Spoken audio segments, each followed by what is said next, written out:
नमस्कार, आप सभी का बहुत बहुत स्वागत है। मैं हूं आपके साथ जैस्मिन शर्मा। और त्योहारों के सीजन की शुरुआत हो चुकी है। धनतेरस का त्योहार लोग धूमधाम के साथ मनाने के लिए तैयार हैं। और मेरे साथ स्टूडियो में खास मेहमान इस वक्त मौजूद हैं। हमारे साथ मौजूद हैं ज्योतिष आचार्य राज पुरोहित मधुर जी। आचार्य जी, बहुत बहुत स्वागत करती हूँ। सादर नमस्कार और सभी को जो है धनतेरस पवित्र पर्व की बहुत सारी शुभकामनाएं। आचार्य जी, धनतेरस का महत्व क्या है? क्योंकि बहुत सारे लोग आज खरीदारी करते हैं, बाजारों में बहुत भीड़ होती है, और दिवाली से पहले धनतेरस का महत्व।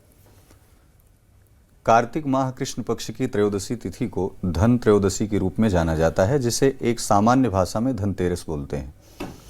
धनतेरस पर भगवान धन्वंतरी की कृपा और उनका प्राकट्य उत्सव भी मनाया जाता है। जिस समय समुद्र मंथन होता है, समुद्र मंथन के अंतर्गत 14 रत्न भी निकलते हैं और उन्हीं में से एक धन्वंतरी की कृपा, और धन्वंतरी स्वयं उसी में से प्राकट्य उनका होता है।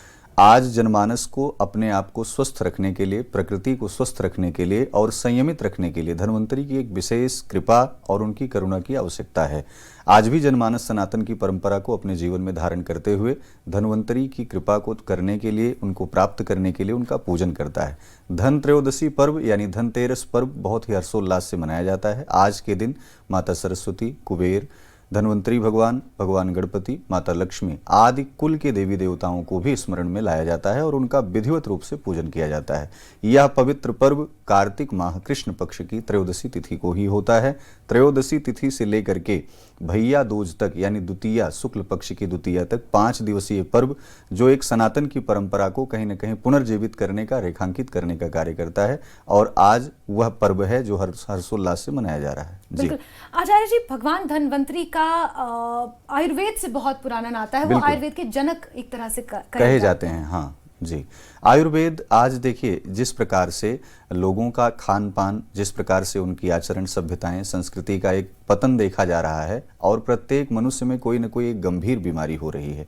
आज धन्वंतरी की कृपा को प्राप्त करने के लिए, यानी उनके मार्गदर्शन को अपने जीवन में धारण करने के लिए, आयुर्वेद को अपनाने के लिए योग, प्राणायाम, तमाम प्रकार की ऐसी साधनाएं हैं जिसको जीवन में आत्मसात किया जाता है और किया जाना चाहिए। आज के जनमानस को धन्वंतरी भगवान से ये प्रेरणा लेनी चाहिए कि आज यह धन त्रयोदशी पर्व जो मनाया जा रहा है, इसकी आवश्यकता है क्या? आखिर धन्वंतरी का पूजन करने से हमें लाभ क्या है? लोग खरीदारी करते हैं, ला करके शाम को झाड़ू रखेंगे, पूजा करेंगे, सब कुछ करेंगे, लेकिन उसके पीछे का जो छिपा हुआ उद्देश्य है, जो कारण है, उसके पीछे कोई जाने का प्रयास नहीं करता है।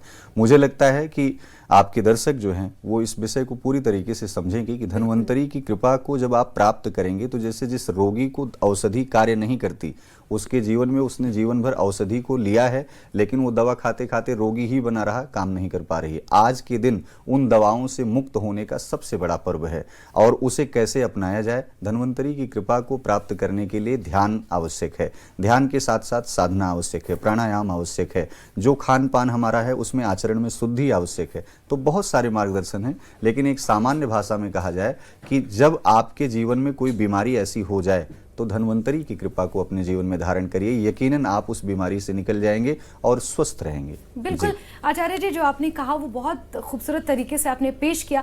क्या मैं ये कह सकती हूँ कि सही मायने में, क्योंकि अंग्रेजी में कहावत है हेल्थ इज वेल्थ, तो इस धनतेरस के त्योहार पे और जिस तरह से आपने पूरी चीजों को बताया वो तो सटीक बैठती है। बिल्कुल जी जी जी, देखिए हेल्थ इज वेल्थ। आप बहुत पैसा कमा लेते हैं, धन, पद, प्रतिष्ठा सब कुछ प्राप्त हो जाए, लेकिन अगर आप स्वास्थ्य से ठीक नहीं हैं तो समाज में रह करके भी आप अवसाद और अपवाद का कारक बनेंगे। मुझे लगता है कि प्रत्येक व्यक्ति को अपने मार्ग पर चलते हुए अपने लक्ष्य तक पहुंचने के लिए मानसिक रूप से स्वस्थ होना बहुत जरूरी है।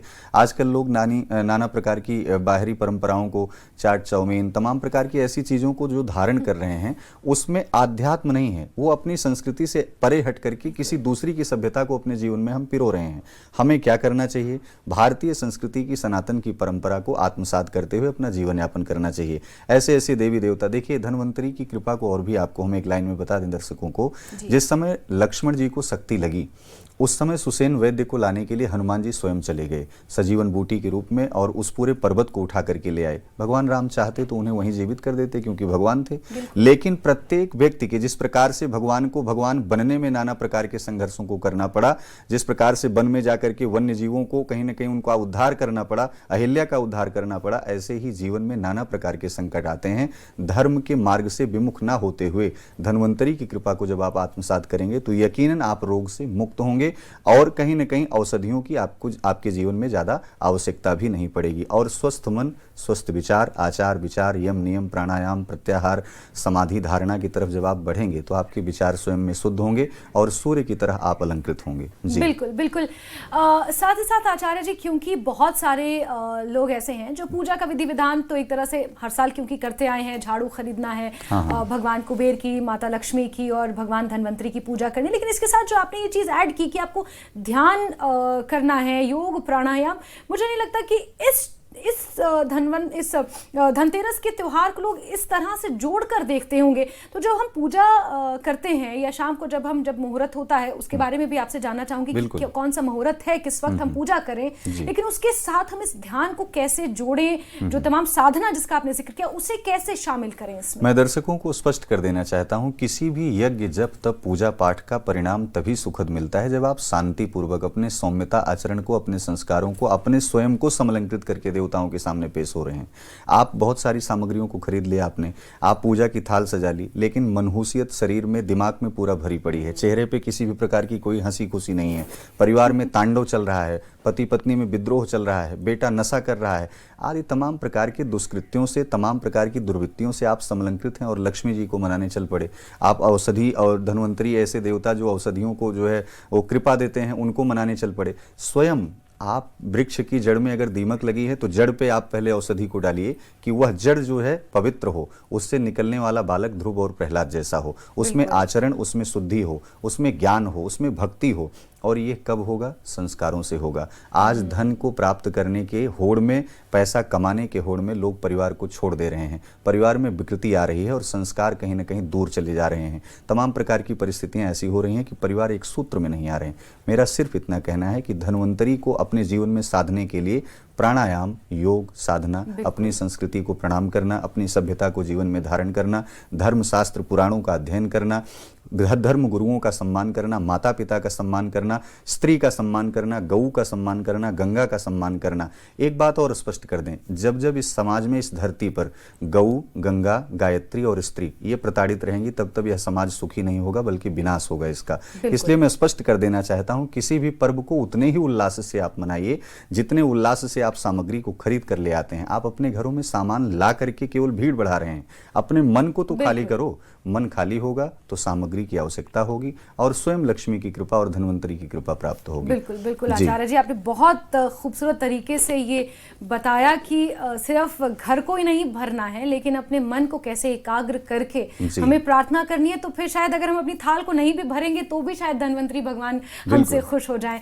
आचार्य जी, एक तो मुहूर्त बता दीजिए कि किस वक्त हम इस ध्यान में अगर हमें बैठना है या पूजा शुरू करनी है तो किस वक्त करें, और कुछ राशियों का भी इसमें रहता है क्या कि किसी राशि को अलग तरीके से या किसी को ज्यादा फल मिले, किसी को कम फल मिले? 18 तारीख को यानी दिन शनिवार 18 अक्टूबर को दोपहर में 12:18 से त्रयोदशी तिथि का प्रारंभ हो रहा है। यानी यह कन्फर्म है कि आपको 18 तारीख को ही धनतेरस पर्व मनाना है और 19 तारीख को रविवार को दोपहर में 1:51 पर यह तिथि समाप्त हो जा रही है। किसी बिना कंफ्यूजन के आप 18 तारीख को धनतेरस मनाएं। दूसरा ये कि अब मुहूर्त की बात कर लेते हैं। जो सायंकालीन पूजा का मुहूर्त है वो शाम को 7:16 से लेकर के 8:30 पर है। यदि आप अपने घर में सामग्रियों को लेकर के उपस्थित हो जाते हैं तो इस मुहूर्त में पूजा करने से आपके जीवन में एक शुभता आएगी, अखंडता आएगी, सौभाग्य की प्राप्ति होगी। अन्य भी मुहूर्तों को अपने जीवन में धारण किया जा सकता है, उसमें भी पूजा की जा सकती है। दूसरा ये कि जो सबसे अमृत काल मुहूर्त है वह 2:57 यानी दोपहर से लेकर के रात्रि में 11:50 तक है। इस बीच में आप कोई भी कार्य करेंगे वो आपके लिए उत्तम होगा। अब आपने पूछा कि राशि अनुसार ऐसा क्या है जो लोग खरीद सकते हैं। देखिए, कई ऐसे वर्ग के लोग हैं, कई परिस्थितियों में जूझ रहे होते हैं। जैसे एक रिक्शा चालक है, एक रेडी पटरी पर बैठा हुआ व्यक्ति है, तो वो भी धनत्रयोदशी, धनतेरस पर्व मनाता है। लेकिन एक जो है एरोप्लेन में चलने वाला व्यक्ति भी मनाता है। दोनों की गतिविधियां सामान्य रूप से होती हैं। देवता वही हैं, पूजन करने की विधि अलग हो जाती है। कोई व्यक्ति बहुत सामग्री लेकर के बैठता है, आचार्यों, ब्राह्मणों, विद्वानों को बुला लेता है। कोई व्यक्ति स्वयं से हाथ जोड़ करके खड़ा हो जाता है, प्रभु तेरा तुझको अर्पण क्या लागे मेरा। मैं सबके लिए एक बात आप बताना चाहता हूँ, 12 राशियों के लिए एक एक करके करके मैं बता दूं, मेष राशि वाले चांदी की कोई सामग्री, कोई आभूषण ला सकते हैं अपने घर में, और तांबे की बनी हुई कोई वस्तु या फिर कोई ऐसा चित्र ला सकते हैं जिससे ऊर्जा घर में बनी रहे।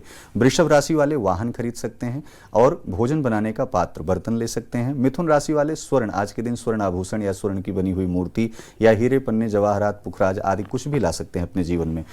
कर्क राशि वाले चांदी का पात्र या चांदी की मूर्ति, भोजन पात्र आज के दिन खरीद सकते हैं। सिंह राशि वाले सोने के स्वर्ण आभूषण, गहने और पीतल की सामग्रियां या बर्तन खरीद सकते हैं आज के दिन। कन्या राशि वाले आज भवन, वाहन आदि तमाम चीजों का क्रय विक्रय कर सकते हैं, साथ ही साथ आभूषण खरीद सकते हैं। तुला राशि वाले झाड़ू और इलेक्ट्रिक सामग्रियों को भी अपने घर में ला सकते हैं, साथ ही साथ रजत यानी चांदी का सिक्का भी अपने घर में जरूर लेकर के आएं। वहीं वृश्चिक राशि वालों की बात करें तो तांबे का बर्तन, कांसे का भी बर्तन ले सकते हैं। लाल रंग की वस्तु या फिर वस्त्र खरीदने का जरूर प्रयास करें आज के दिन। धनु राशि वालों की बात करें तो स्वर्ण आभूषण आज के दिन लेना उनको सबसे उत्तम माना जाएगा और चांदी की मूर्ति अपने घर में ला करके जरूर स्थापित करें।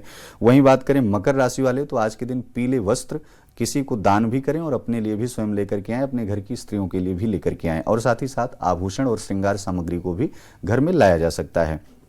बात करते हैं कुंभ राशि वालों की, तो कुंभ राशि वाले आज सफेद वस्तु ले सकते हैं। सफेद वस्तुओं में खाद्य सामग्री भी आ सकती है, सफेद वस्तुओं में वस्त्र भी आ सकता है और चांदी के सिक्के भी आते हैं, आप अपने घर में स्थापित कर सकते हैं। मीन राशि, पीले बर्तन, पीले यानी पीतल के बर्तन और पीले वस्त्र आप अपने घर में ले आएं, शुभता होगी। इन 12 राशियों के जातक जिनको अपनी राशि नहीं पता है, ऐसा क्या लेकर के आए, आज के दिन आपको हम बताएं कि कुछ न कुछ औषधीय चीज आप अपने घर में लाएं। जैसे एक धनिया लोगों की लाने की परंपरा है जो दीपावली पर पूजन करते हैं, तो एक औषधीय गुण है उसमें विद्यमान होता है। दूसरा, ये झाड़ू जरूर लेकर के आएं। पुरानी झाड़ू जो है उसे अपने क्रम में ले लें, नई झाड़ू का पूजन करके यथास्थान रख दें उसे। तीसरा ये कि आज के दिन कोई न कोई एक सिक्का जरूर स्थापित करें और एक जल वाला नारियल। इससे क्या होगा, आने वाली अगली दीपावली तक आपके घर में कभी भी धन की जो स्थिरता नहीं हो पाती, दरिद्रता जो निवास करने लगती है, वह चीजें आपके घर से दूर चली जाएंगी और धन हमेशा स्थिर भाव में रहने लगेगा। यह एक सामान्य व्यक्ति कर सकता है और एक बड़ा से बड़ा आदमी भी कर सकता है। ध्यान रहे कि जल वाला नारियल लाल कपड़े में लपेटा हो, स्वास्तिक का निर्माण हुआ हो, पूर्व और उत्तर के कोने पर, मंदिर के कोने पर या किसी शुद्ध स्थान पर स्थापित कर दिया जाए। जी बिल्कुल, बहुत खूबसूरत तरीके से आपने बताया। बहुत आसान चीजें हैं जो हम कर सकते हैं भगवान धन्वंतरी की कृपा पाने के लिए। आचार्य जी, जाते जाते आपसे ये भी समझना चाहेंगे, क्योंकि अब छोटी दिवाली भी है, फिर धनतेरस के बाद छोटी दिवाली और बड़ी दिवाली, उस दिन क्या ऐसी खास चीजें हैं जो हम कर सकते हैं ताकि हमारी दिवाली और शुभ रहे और इसके आगे का जो समय हो वो हमारे लिए अनुकूल रहे, क्योंकि ये साल हम सब जानते हैं कि कितना डिस्टर्बिंग और कितना हैवी ये साल रहा है। 2025 का जो समय रहा है वो 29 मार्च को शनि मीन राशि में प्रवेश किए हैं। ये इतिहास रहा है ज्योतिषीय गणना का कि जब जब शनि मीन राशि में जाते हैं तब तब कहीं न कहीं कलह, तांडव, युद्ध और प्रकृति में बहुत सारे विनाश की स्थिति बनती है। यह वर्ष अब गुजर रहा है। इस दीपावली से अगले दीपावली तक आपके जीवन में शुभता स्थापित हो। घर में किसी भी प्रकार से मांस, मदिरा आदि का अगर आप सेवन करते हैं तो ऐसे मादक पदार्थों का सेवन करके स्त्री प्रताड़ना को बंद करना होगा। दूसरा ये कि अपने घर में अपने परिवार पर ध्यान देना होगा। तीसरा ये अपने चित्त को सरल रखने के लिए ध्यान करना होगा। ध्यान में सूर्य की उपासना करनी है, साथ ही साथ शिव की उपासना करनी है। चौथा ये सामान्य वस्त्रों को समलंकृत होकर के आप समाज में रहें, वहां संस्कारों की उत्पत्ति हो। पांचवा ये सबका सम्मान हो, स्त्री का जरूर सम्मान हो। छठा भाव ये कि अगर आप दीपावली से लेकर के अगली दीपावली तक कृपा चाहते हैं तो प्रयास करें कि गऊ की सेवा करें, गौशाला में जाकर के आप हरा चारा उन्हें खिलाएं। बुध भी आपका अच्छा होगा, व्यापार भी अच्छा होगा, नौकरी में प्रमोशन, इंक्रीमेंट आदि तमाम चीज़ें जो फंसी हैं वो भी सही होंगी। साथ ही साथ आपके अंदर एक ऐसी भाव की उत्पत्ति होगी जो समाज में एक सही दिशा और दशा को तय करेगी। एक जो सबसे महा उपाय बताते हैं, बहुत सारे लोग सालों से, वर्षों से बीमार चल रहे हैं, या जिस घर में बहुत कलह हो रही है, या डिवोर्स के बहुत सारे चांसेस बन रहे हैं, इस दीपावली पर एक उपाय आपको करना है। एक चौमुखी दीपक आटे का बना करके उसमें 4 रुई की बत्ती डालें और साथ ही साथ सरसों का तेल, उसमें काला तिल और पीली सरसों दोनों डालें। एक सिक्का डाल करके अपने आंगन के मध्य आप रख दें। आंगन के मध्य उसको जलाएं। सायंकालीन गोधूल वेला में जलाने के पश्चात पूरी रात्रि वह दीपक जलता रहे। अगर आटे का ना बना पाएं तो किसी मिट्टी के पात्र में बना लें और सुबह उसको विसर्जित कर दें। ध्यान रहे कि वह मध्य रात्रि तक जरूर जलता रहे। उस घर का सारा कलह क्लेश, जो नकारात्मक ऊर्जा है, वह दीपक स्वयं में शांत कर देगा। आपके जीवन में यकीनन मैं विश्वास के साथ कह सकता हूं कि उसी दिन से परिवर्तन होगा। दूसरा ये कि प्रत्येक मंगलवार हनुमान जी की उपासना जरूर करें, जिससे आपके जीवन में एक शक्ति, एक ऊर्जा का स्थापना जरूर हो। बिल्कुल जी बिल्कुल। ज्योतिष आचार्य जी, बहुत बहुत शुक्रिया, आपने इतने अच्छे, इतने सरल तरीके से हमारे दर्शकों को ये तमाम चीज़ें बताई कि किस तरह इन 5 दिनों के आधार पर हम अपने आगे के समय को और बेहतर कर सकते हैं। इस चीज़ के लिए आपका बहुत बहुत शुक्रिया। न्यूज़ 18 को समय देने के लिए आपका बहुत बहुत शुक्रिया। और इसी के साथ न्यूज़ 18 की पूरी टीम की तरफ से इस त्योहारी सीजन की आप सभी को ढेरों शुभकामनाएं। मुझे दीजिए इजाज़त, नमस्कार।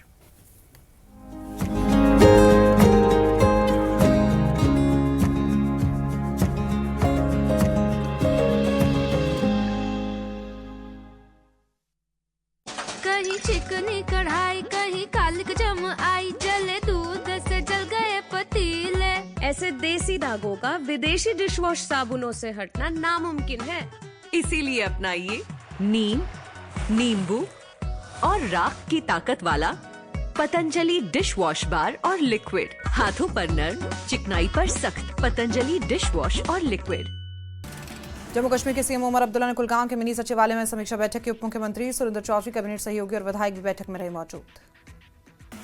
जम्मू कश्मीर के मुख्यमंत्री उमर अब्दुल्ला ने कुलगाम में कृषि विभाग के स्टॉल से जैविक सब्जियां खरीदी। कृषि टीम ने मुख्यमंत्री को जिले में जैविक खेती के विकास की जानकारी।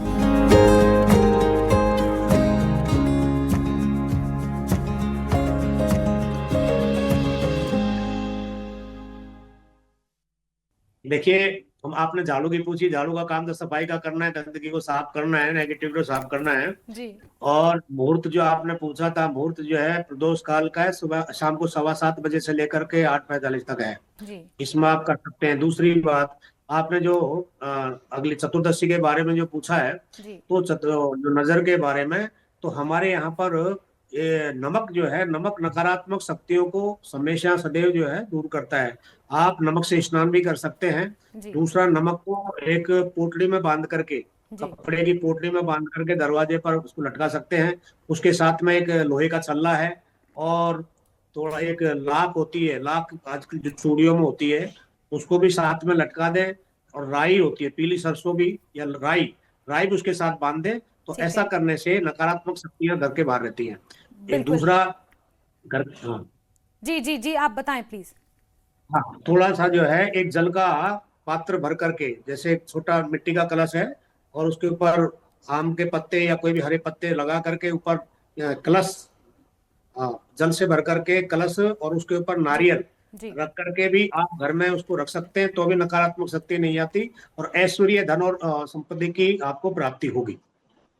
तो ये बहुत सारे ऐसे हैं छोटे मोटे टोटके, ये कर सकते हैं। बिल्कुल और बिल्कुल। कई बार घर में धुनिया भी देते हैं, जो राई है, गूगल है, नौबान है, उनकी धुनी करने से भी पवित्रता आ जाती है और नकारात्मक शक्तियां, टोने टोटके या नजर जो है वो सब बाहर रहती है। ऐसे में अगर हम दीपावली की बात करें तो दीपावली को लेकर पहले तो बहुत ज्यादा कंफ्यूजन था, लेकिन अब वो कंफ्यूजन क्लियर हुआ है। उसका भी आप एक बार शुभ मुहूर्त बता दें, और अगर पूजा किस विधि विधान से की जाए वो भी हमारे दर्शकों को बता दें तो बहुत अच्छा होगा। थोड़ा सा एक ज्यादा उसमें विस्तार में नहीं बता करके छोटा सा एक जो देसी भाषा में हम लोग कहते हैं, बिल्कुल। क्योंकि शहरों में तो पता नहीं ज्योतिषियों की सलाह ले लेंगे या किसी की ले लेंगे, गांव में जो लोग रहते हैं वो ज्यादा इन चक्रों में नहीं रहते। जो सीधा सा एक कारण है, देखिए हमारे यहाँ सबसे पहले तो वसना पूजा होती है, बही खाता पूजा होती है, लेखनी पूजा होती है, दुकान का मुहूर्त, कोई भी प्रतिष्ठान है उनके मुहूर्त होते हैं, सबकी पूजा होती है। उसकी पहले, सबसे पहले तराजू की पूजा करते हैं, बाटों की पूजा करते हैं। ऐसे पूजा के पश्चात हम शाम को लक्ष्मी पूजन करते हैं। और ये जो पूजा है सुबह की, वो अमावस्या को होती है। अब लेकिन क्या है, 20 अक्टूबर को अमावस्या दोपहर को 3:34 के आसपास लग रही है, तो सुबह फिर पूजा कैसे करें इनकी? और पहले लक्ष्मी की पूजा नहीं करते, पहले इन्हीं की पूजा करते हैं जो मैंने आपको बताया था। तो वो अगले दिन यानी 21 अक्टूबर को प्रातः हमको अमावस्या मिल रही है, तो उसमें पूजा होगी, तो फिर असमंजस की स्थिति होगी। देसी भाषा में सबसे पहले हम लोग जो मैंने आपको बताई थी उनकी पूजा करते हैं, हमारे प्रतिष्ठानों की पूजा करते हैं, व्यवसाय में जो भी प्रतिष्ठान है, जो भी हमारे इंस्ट्रूमेंट है उनकी पूजा करते हैं, उसके बाद में लक्ष्मी पूजा करते हैं।